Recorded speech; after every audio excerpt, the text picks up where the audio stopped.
Welcome back, everybody. If you are just tuning in for the first time, in our first segment, we talked about the NFL franchise tag deadline and the players that did not get tagged.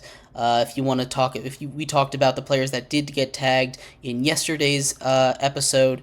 Segment 2, we talked about the NBA MVP race, what the resumes were at this point in the season, and who I thought was going to end up taking the award home. And we just finished talking about the impending collapse of the NCAA. In this segment, we are going to transition into a little bit of hockey. The NHL trade deadline is right around the corner, 2 days from now, and there were a couple massive trades that were made over the yesterday and over the course of the day today.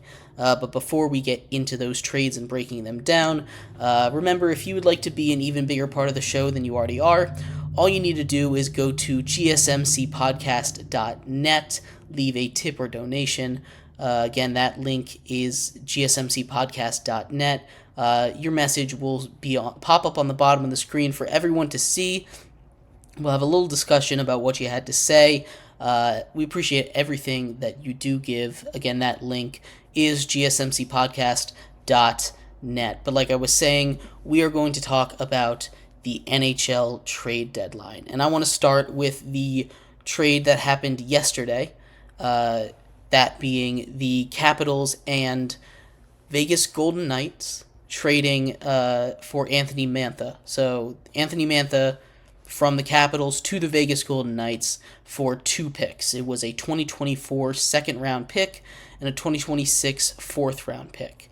Anthony Mantha, a guy that the Capitals traded a lot to get from the Red Wings a couple seasons ago, about, I guess at this point it was like four or 5 years ago.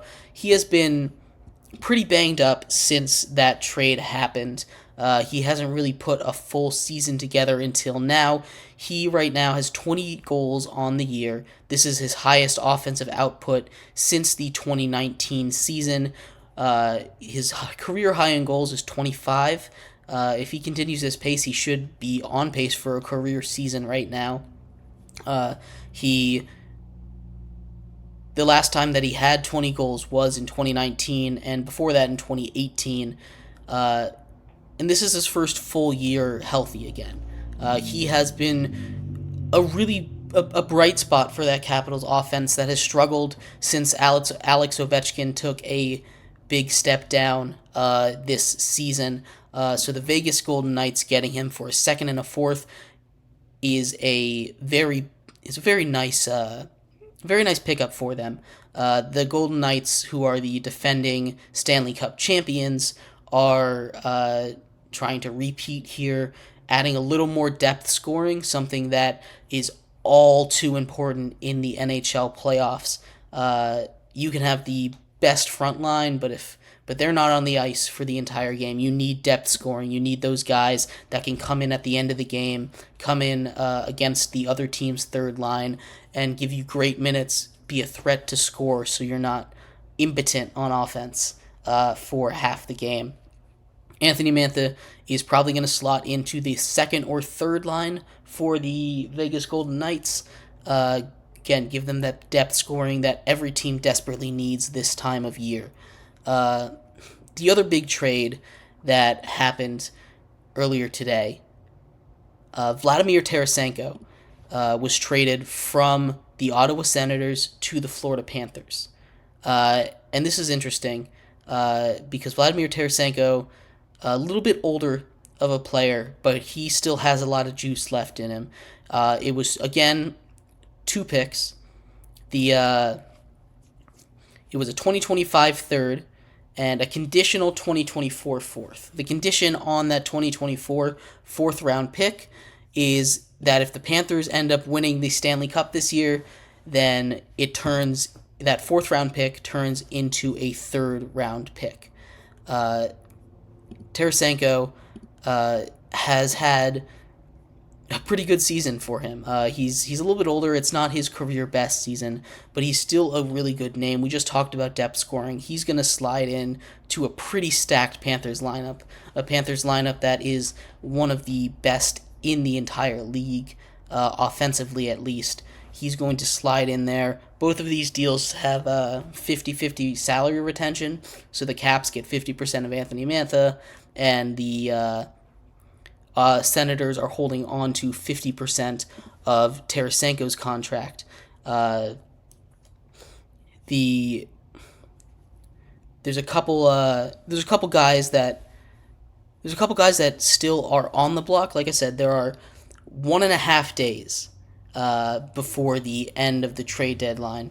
A couple guys that might get traded, but we're looking at guys like Jake Gensel from the Penguins. Again, an older guy. The Penguins are not really in position to compete anymore.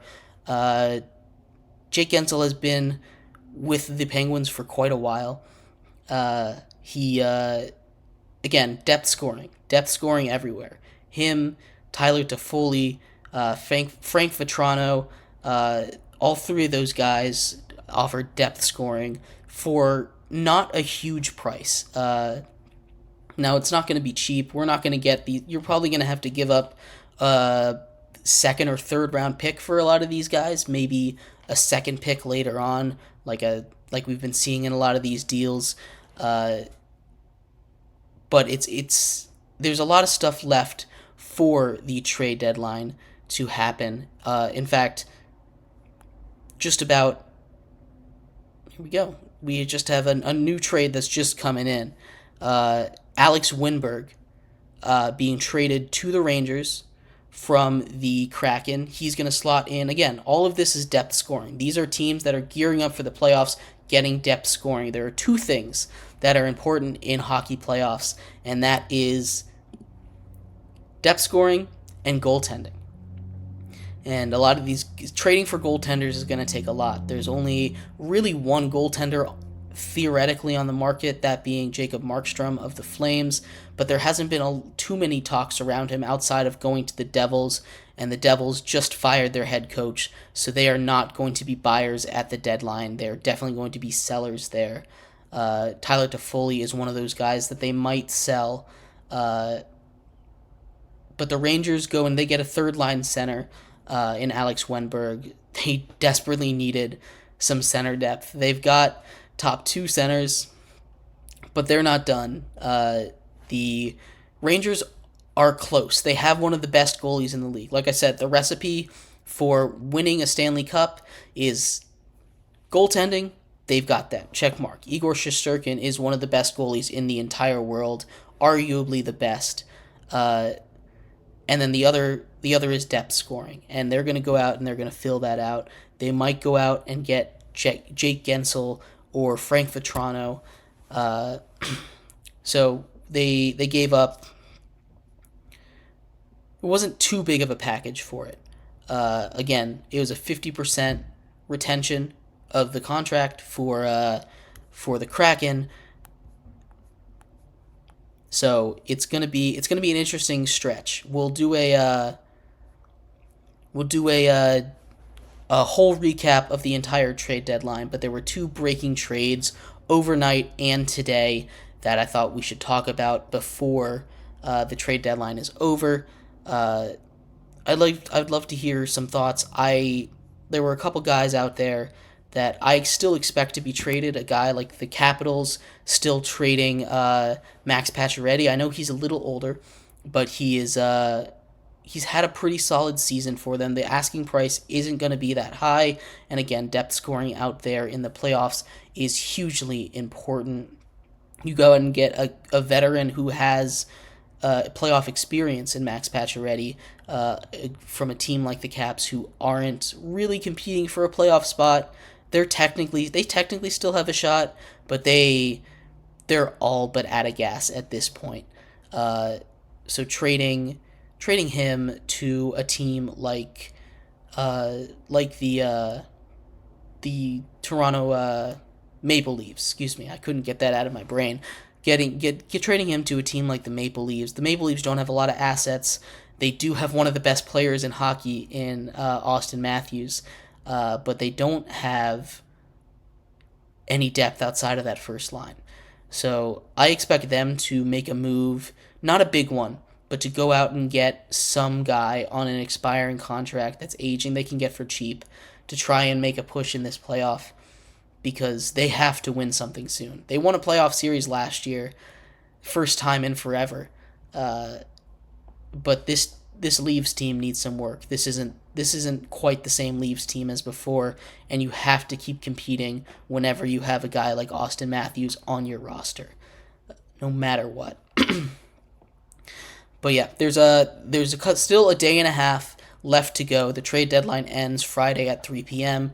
So we've got just under 48 hours to go until the trade deadline is over. A lot of moves left to be made. I'd love to hear your guys' thoughts on anything we talked about in today's episode. But thank you everyone so much for tuning in to today's episode of Sports by GSMC Podcast Network. I've been your host, Jeremy Lapidus. Tomorrow we are going to go more in depth about the Buffalo Bills cutting their entire defense, as well as more breaking news throughout the day. Thank you everybody so much for tuning in. Hope you have a great rest of your day. We'll see you same place, same time tomorrow. Bye-bye.